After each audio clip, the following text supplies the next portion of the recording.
This is Mitch, and welcome to the Real Estate Investor Summit podcast. I've got Stefan Aarnio with us today. He's from Canada, and we're going to be talking about how to raise capital, how to find discounted properties, and how to become a millionaire in 5 years, which has really got my attention because I know it can be done. I did it. I know some other people that did it, and I know people that are in the middle of doing it right now. So if you're interested in becoming a millionaire or even a multimillionaire in a short period of time, hang around. We got to pay the bills here. So I'd like to tell everyone out there to please check out taxfreefuture.com. It is amazing what your financial advisors are not telling you. If you do not have a tax deferred or tax free investing account, then you're missing out on a huge tool to put in your tool belt. It'll certainly help you become a millionaire faster. And so anyways, check out taxfreefuture.com because you won't believe what your financial advisors are not telling you. And we're going to tell you what they're not telling you. All right, we're back. Hey, Stefan, how you doing? Good, Mitch. How are you doing, bro? Pretty good, pretty good. Hey, fill us in a little bit on your background. I mean, I know that you're an award-winning investor. You won in 2014. You won the Rich Dad International, got put in the Rich Dad International Hall of Fame. Tell me about that. That seems like a great accomplishment. Yeah, thanks, Mitch. So the Rich Dad brand is the biggest personal finance brand in the world. They've sold over 40 million copies of the Rich Dad book. And I took some real estate investment courses with Rich Dad in 2012. And in 2014, I won the Rich Dad Hall of Fame. And that was the only one in Canada that they gave out for the year. I'm a Canadian. They give out 5 a year in the States. So there's 5 or 6 awards every year. I got one of them. And I always say there's more Olympic gold medals out there than Rich Dad Hall of Fame. So it's a pretty cool award. Yeah, but what did you have to do, and what did you do to get their attention? What So, three things I do, Mitch, is I buy real estate at 40 to 60 cents on the dollar. I do that up here in Canada. Canada's very difficult to do this business, but I do it in Canada. And raised millions of dollars. And the third thing is I built a personal brand. So I built a brand, and I guess my brand attracted the Rich Dad organization, and had a nice little house flipping company, flipping lots of houses. And, just through my YouTube videos and my branding, and I was putting out so many blogs and so much information, and I wrote a book. I guess I got their attention because I was rocking and rolling in Canada where not so many people are doing this. Well, I'm going to ask you about Canada here in a little bit, but I was also looking at this. You're an author, but you didn't write just one book. You wrote a lot of books. You wrote Self-Made. Then you wrote Money, People, Deal, 10 Commandments of Negotiation, and The Close, 7 Levels Selling, and Hard Times Create Strong Men. I really like that last one, Hard Times Create Strong Men. And then I did have a question on that one book, Money, People, Deal. Help me with that title. What is it? Where is that going? Yeah, so I made my money in real estate through joint venturing. And, in Canada, it's really tough to get financing. The banks are really, really tough. You got to have 20% down. The prices are high. Average home in Canada is about 500 grand. So you need a lot of money to play in Canada. And joint venturing is one of the ways that you do it. And I talk about money, people, deal. There's a triangle. There's the money, the people, and the deal. And if you have 2 of the 3, you get the third one. So I built my entire game around getting the deal at 40 to 60 cents, tying up the team, and then I would take that package deal to an investor, and I'd sell the deal to an investor. I'd say, hey, look, if you invest with me, we can do this. We can split it 50-50. And so I was a punk kid starting with $1,200 of cash when I was 22 years old. And I go tie up deals, and I get joint venture partners, and we'd split it. And I just kept doing that over and over and over again. And that's how I made my first million.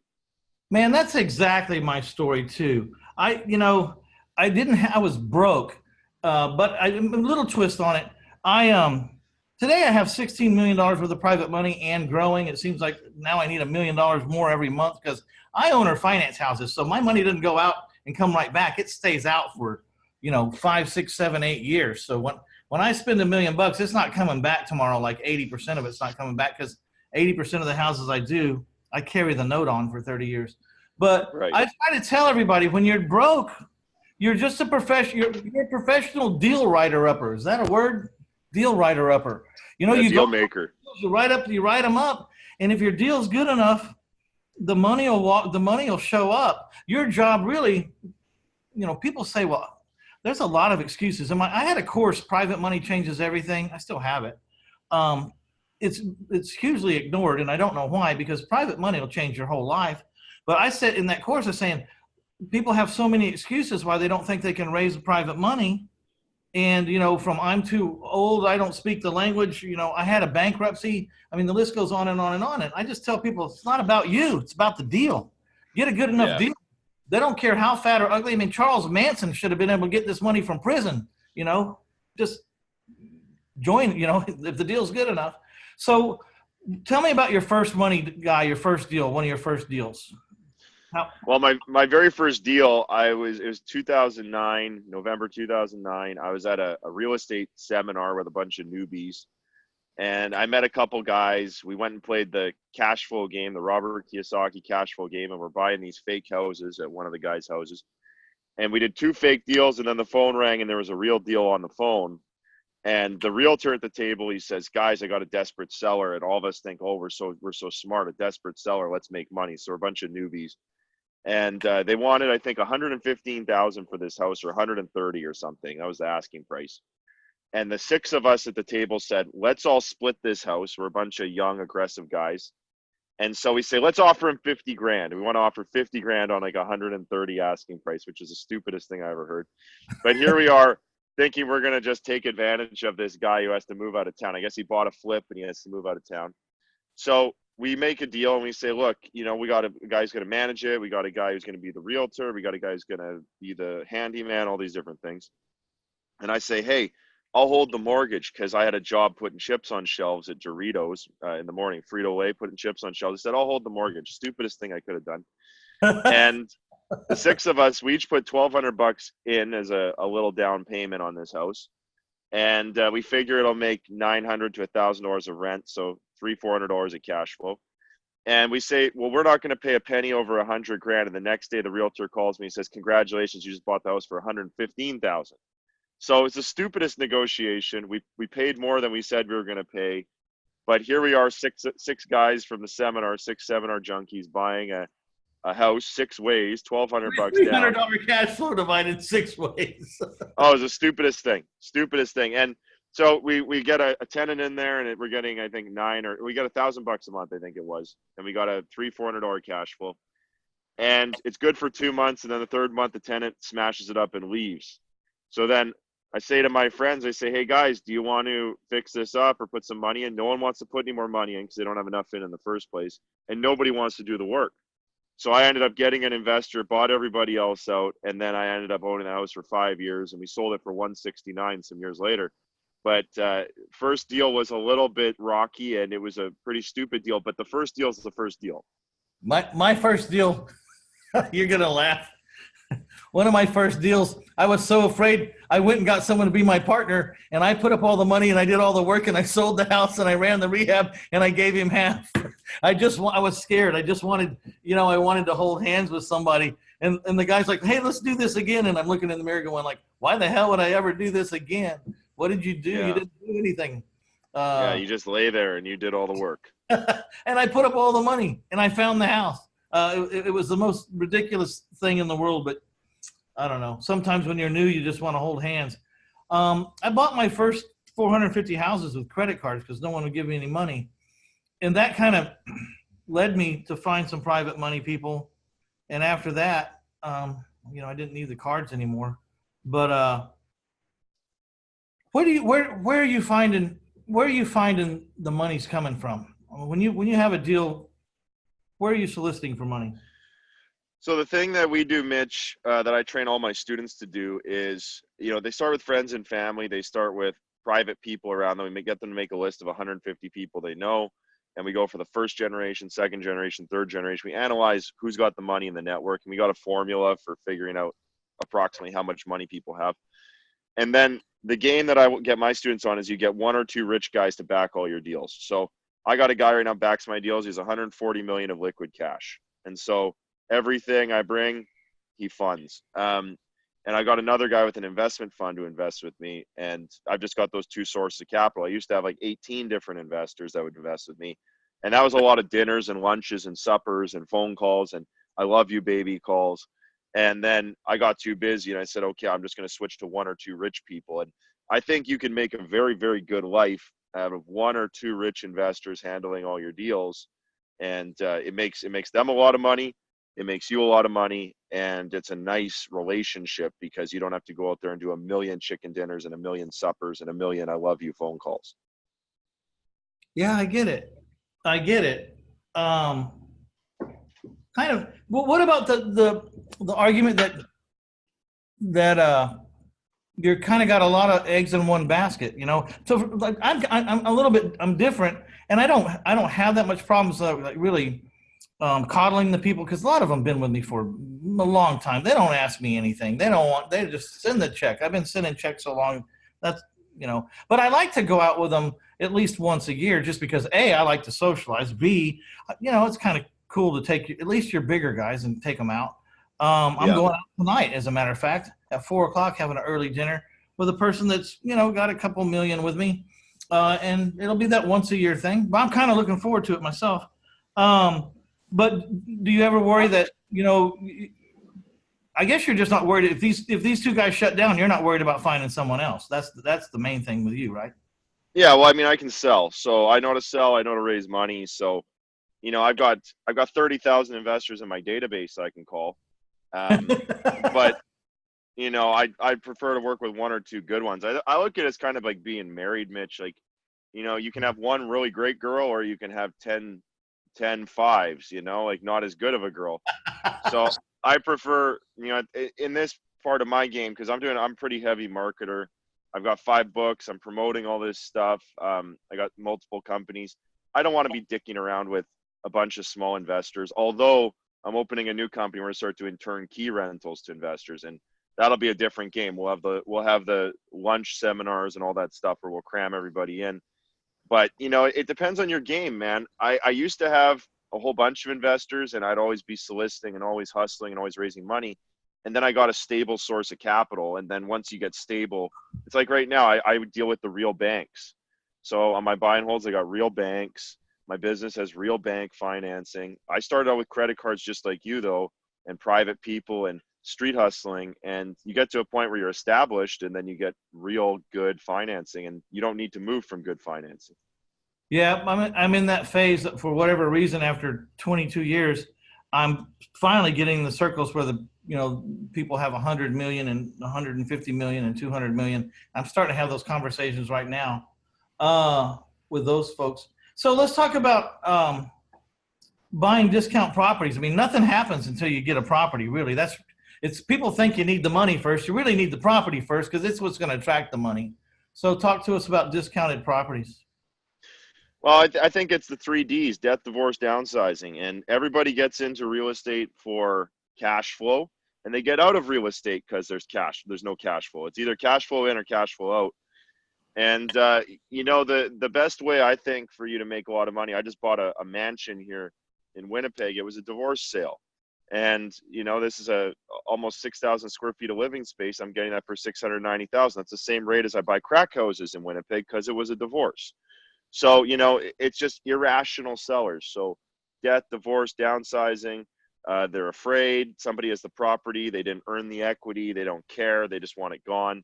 And that's really the game that we play. So it's getting those opportunities before they hit the market. It's getting those opportunities before they go to realtors. And if you can get that, that's your game of 40 to 60 cents on the dollar all day long. You know, I love that sentence. Wealth comes from chaos. I didn't invent it, but I use it all the time when I sign my books, because I think it's unknown quote, but I like it a lot. You live where the chaos is, right? You live wherever there's change. Who we got here? Who's This is that? with Bentley. We got a golden doodle here. He's joining us. A famous golden doodle. That's right, So, a golden doodle. so what size is Bentley's house? You know what? I don't even know if he has a house. He used to have a dog house, but I think we got rid of it. His house is 6,000 square feet, I bet. Yeah, exactly. He's got the dog mansion. So, are you a proponent of outbound calling these days, or are you sending out postcards, or what's working these days for you? So what I teach people all the time, Mitch, is I say, hey, look, do your 50 and 10. So 50 calls a week and 10 offers. If you're doing 50 phone calls to people who are touching real estate, like realtors, lawyers, accountants, anybody, property managers, you make 50 phone calls a week for deals and 10 offers. You do that and any other strategy and you will have too many deals. And so what I teach people is I say, hey, look, let's say there's 2,000 realtors in town. You're going to call 50 of those every week. You're just going to say, hey, a couple questions. Number one, do you work with investors? Number two, do you have anything messed up I can buy? Number three, do you have anything coming in that I don't know about? And the last one is, do you have anyone in the office who deals with the messed up properties?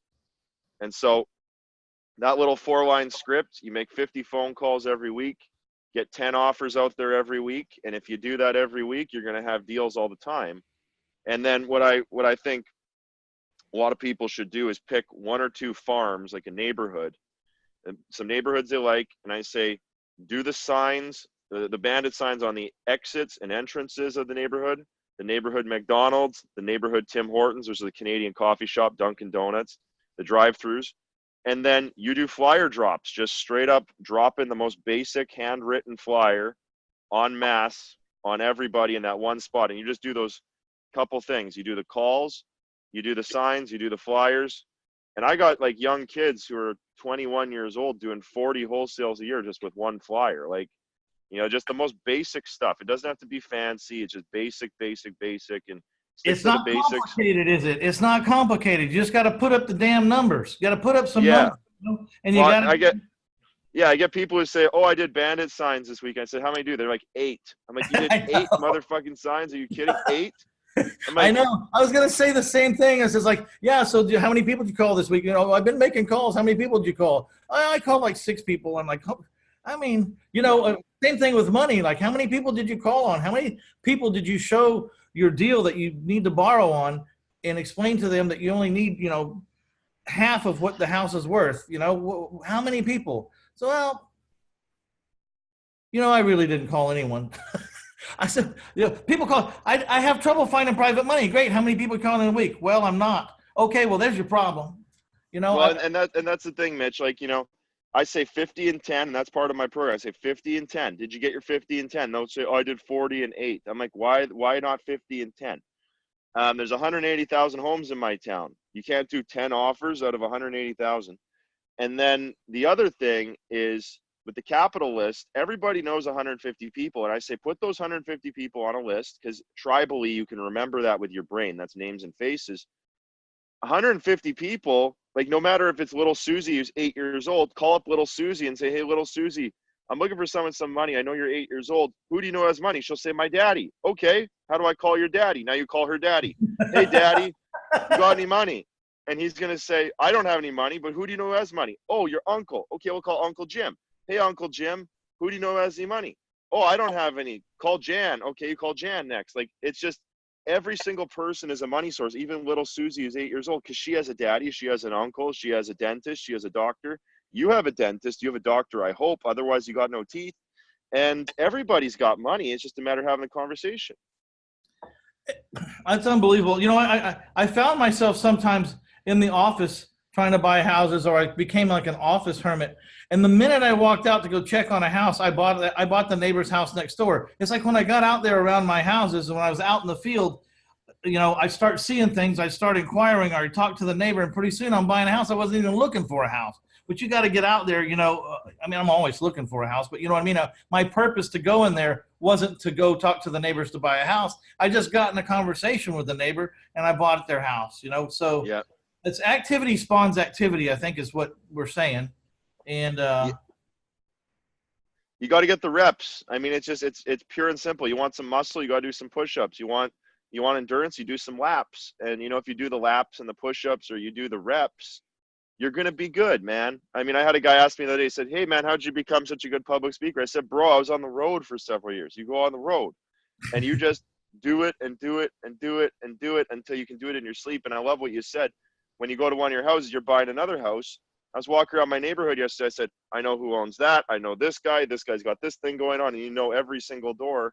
You start knowing the deal, what's going on at those houses. And, you put some flyers in the mailbox or something basic. And next thing you know, you're getting deals. Yeah. So I always tell people right now, because it's so competitive, speed and consistency. So if you do your 50, 50, 10, just like Stefan's saying, and you put out your signs and your flyers and get, then I don't see how you don't buy houses. I mean, you really just can't. If you just walked in a neighborhood and knocked on 100 doors and say, do you know anybody's got a house I can sell? There's just hardly no way you don't find a house. If you just went from realtor office to realtor office, introduce yourself, handed the card to 100 people a day, which is very easy to do, or 50 people a day. It's easy to talk to 50 people a day. Call them. Call 50 people a day, right? Stefan, in my town, there's 17,000 realtors and 2 million people, and I don't know how many houses. I guess 1,100 houses or something. I mean, 11 million. 1,100,000 houses. So I mean, 1.1 million. Yeah. If you called 100 realtors a day, which is easy to do, I got VAs from the Philippines calling 200 people a day. Okay, so there's no way you can't call 100 realtors, introduce yourself, tell them what you're looking for, and mark them down if they're not an asshole and seem lukewarm. Write them down and get their email address and their cell phone number so you can kind of start to automate your notices. Yeah. So this is what I do. Mitch. I go green, yellow, red. Green is he gets it and he understands, and you'll call him again. Yellow, you're not sure if he's smart or not, and red is don't call him. Yeah. Just get rid of them. It. And then you hone it down out of 17,000. If you found 1,000 realtors you could talk to, which is more than enough, and then those are the ones you send the Thanksgiving card to, the 4th of July card to, and you get it all automated so that I can't afford to do what home investors did. We Buy Ugly Houses. Are you familiar with those guys? Yep. Yeah, big billboards. Yeah, they branded themselves so magnificently across the country. I mean, if you tell anyone that you flip houses, the guy on the other side of the conversation is almost bound to say, are you one of those ugly house guys? That's real branding. These people branded their ass off. I knew Ken D'Angelo personally, the founder of it, and I know his daughter. He wanted me to be the second franchisee with his daughter. Wow.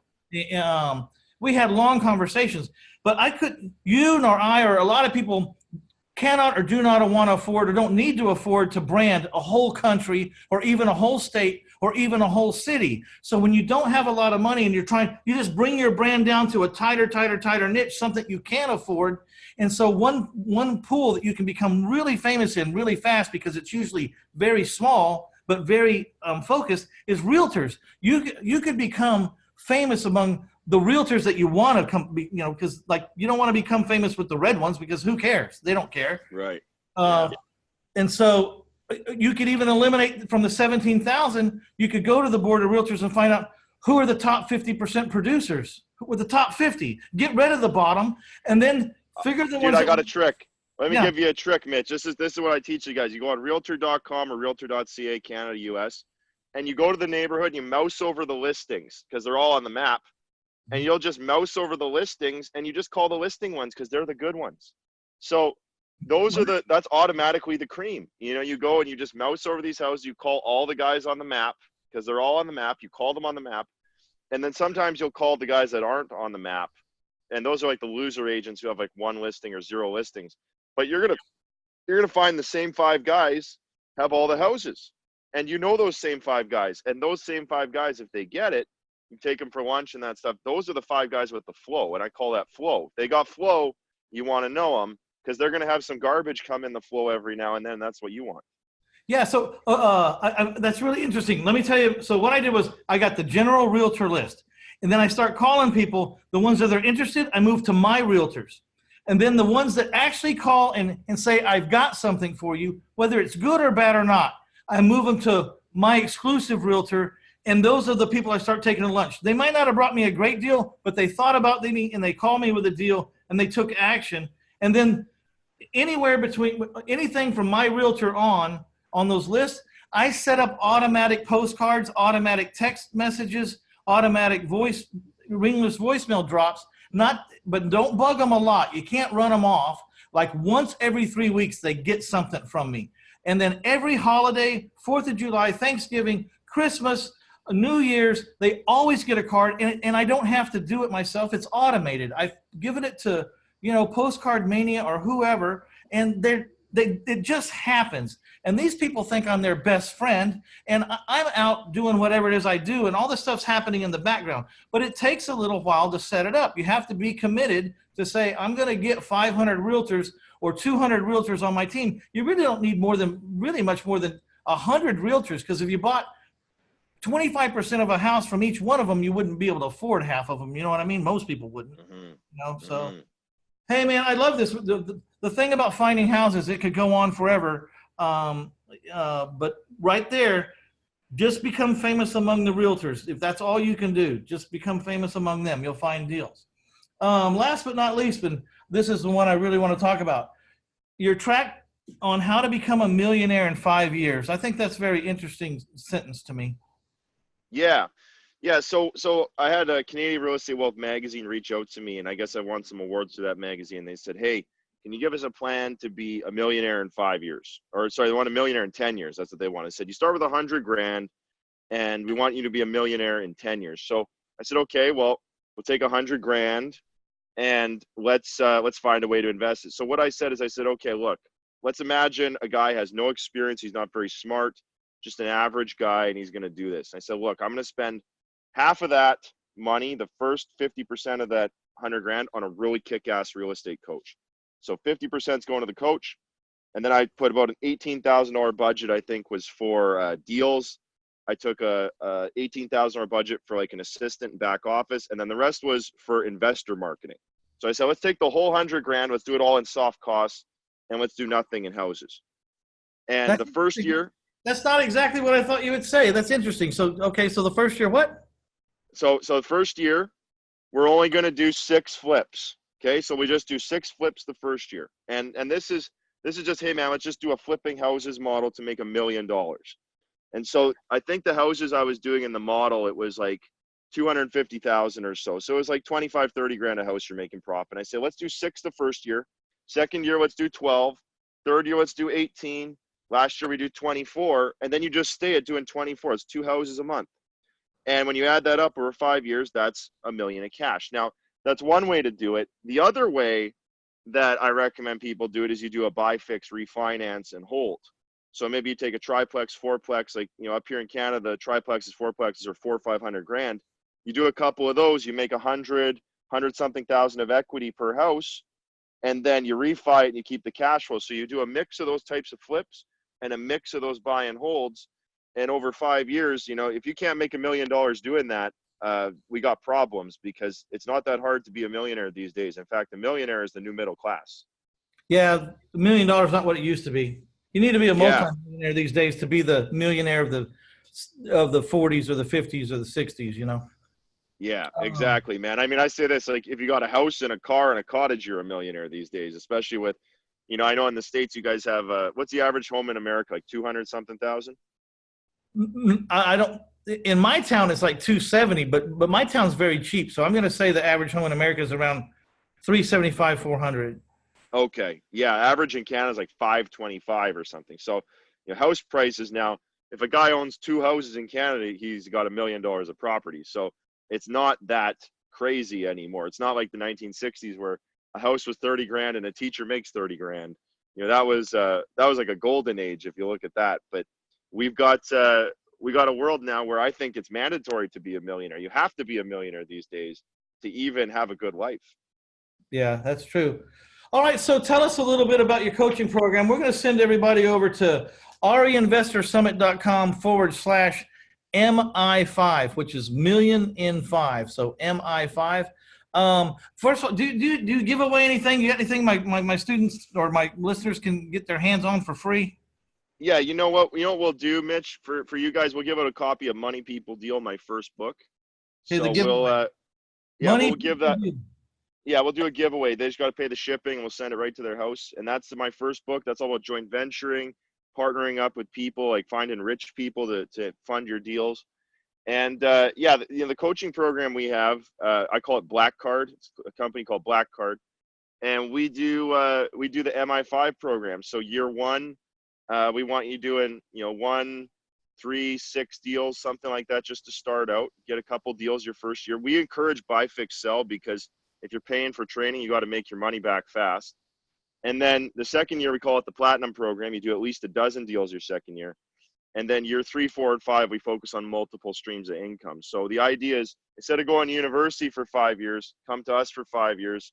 And instead of having a degree and having a bunch of debt and begging for a job, you'll probably be a millionaire in 5 years doing what we tell you to do, which is, buying properties, cash flow properties, flipping properties, raising money, learning to sell, all those entrepreneur skills. I like it because you've made it very realistic. And, the first year is hard for everybody, and you're not putting that much demands. Mostly it's just about getting your confidence that you can even do a deal. So doing 1 or 2 or 3 deals your first year is not a bad way to start, because it's all about catching that fever. You get your first private lender, the next ones are easy. You get your first house, the next one's easier. It's always the first one that's hard. And that's where you need the help. And you certainly don't want to make a mistake on your first one. And that's where the coaching comes in, because a lot of people probably would have been multi-millionaires, but their first couple of deals, they really screwed up because they were just guessing and then got out of the game forever. That was almost me. Well, hey, man, I've screwed up some deals too. I've had deals where I lose $100,000, and, I can afford that these days, but goddamn, if that was your first deal, you lose $100,000 and you got like 50 grand or 20 grand, like you're done. Yeah. The spouse is way up your keister, and the whole family members are laughing at you, and you can't take it. Not many people could handle that. So the main thing is get on your first couple of houses and make anything. I don't care if it's only $3,000. Just make a profit. Don't lose, and then keep going. Sometimes they think the worst thing that's ever happened to some people that I know is they went out and they made $100,000 on their first house, and I'm like, oh no, that's not good. They're buying the boat. They already get, this is going to be easy. I said, be careful, man. Figure it out over time. What's your average? Because not every house is a home run. Not every. Yeah. Well, that's what I say, Mitch. I built my whole game around 10,000, 15, 20,000 at a time, and it's the little bounce of money that make you rich. Like, when I was doing my heavy flipping game, I would take a wholesale fee every deal. So 3 to 5 grand on the front. And then I would take maybe 10, 15 grand on the back. And then we'd get a little home staging fee. We would get a little accounting fee. And I just ran my rich guys through a whole bunch of joint ventures and made $300,000-400,000 a year doing that. It was super great. They had everything done turnkey. I was making money every deal. And when you're a young guy making 30, 40 grand a month, that's a great life. That's a great life for anybody. 30, 40 grand a month that's nice money. Yeah, it sure is. All right, everybody go to REInvestorSummit.com/MI5. That's Million in 5. And check it out. If you want to know more about his Stefan's training program, then there'll be everything you need out there. You can also get the free copy of the book, Money People Deal. Just go to REInvestorSummit.com/MI5. And I'd like to thank you for taking the time to come on, Stefan. Thanks, Mitch. Appreciate you, brother. Hey, you have a podcast yourself? Yeah, dude. I was just going to say I should have you on my podcast. So I normally shoot on Thursdays. And let me just go back inside here. I'm going to bring the wolf in. And let me put an email together. I'll get you that link, that affiliate link. And then I'll also get you with my booking guy, Jordan. We had Robert Kiyosaki on last week, which was super cool. Hey, Wolf, come in. Yeah, that's pretty cool. That's pretty good. All right, well, I'll get Julie to call you. I'll get my people to call your people, and we'll get it all straightened out. Yeah, great. That'd be awesome. I think you were talking. Let me just hold on, Mitch. Let me take down your email, because I'll hook it up now. I don't want you to go into the black hole of nothing. I like it. See, hey, while you're doing this, I'm just going to explain. This is one thing I notice successful people do. They don't let what they want to get done pass them. They just do it right then. Like they'd be talking in the middle of a conversation. They stop. I want to dial this number, or I'm going to call this person, or we're going to get the answer to this right now. I've seen this a lot with successful people. Like when they want to. We have to do it. We have to do it, Mitch. What's your email, buddy?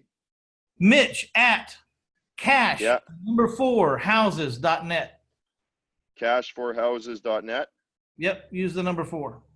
Okay, so what I'm going to do is I'm going to send you an email hooked up to Jordan and Bruce. So Bruce will get you the affiliate link for a free plus shipping Money People deal. And then we'll get you I'll get you in with Jordan, and Jordan will book you on my show, Respect the Grind, which I think we're at like episode 120 or something. So that's cool. We had Kiyosaki last week. We have Ryan Serhant too. So a couple Great. big brands. All right. I'll talk to you about some stuff about how I'm making money on my podcast and stuff and helping people at the same time. So it was a profit center that I didn't count on. I mean, but it just started happening, and then I just started magnifying it. You know what I mean? That's But awesome. Yeah, I haven't monetized mine yet. We got, I think, 8,000 downloads a month. I've been doing it for a year. we got to talk, man. We got to talk. I can help you a little bit, I think. I mean, Cool. you're a smart guy, but maybe I can shortcut some things for you. That'd All be right, awesome. let me get the wrap up here. 5, 4, 3. All right, this is Mitch Stephen with Stefan Aarnio, and we are about to wrap it up. Want to make sure you get your free book, Money People Deal. Check out REInvestorSummit.com/MI5. And I'd like to thank my sponsors, taxfreefuture.com. Please go see the 37 little video vignettes over there on how to get one, why to get one, and what to do with one once you have it. And taxfreefuture.com, you won't believe what your financial investors are not telling you. Your financial advisors are not telling you. There you go. Got tongue tied. All right, Stefan. Thank you very much. We're out of here. Thanks, Mitch.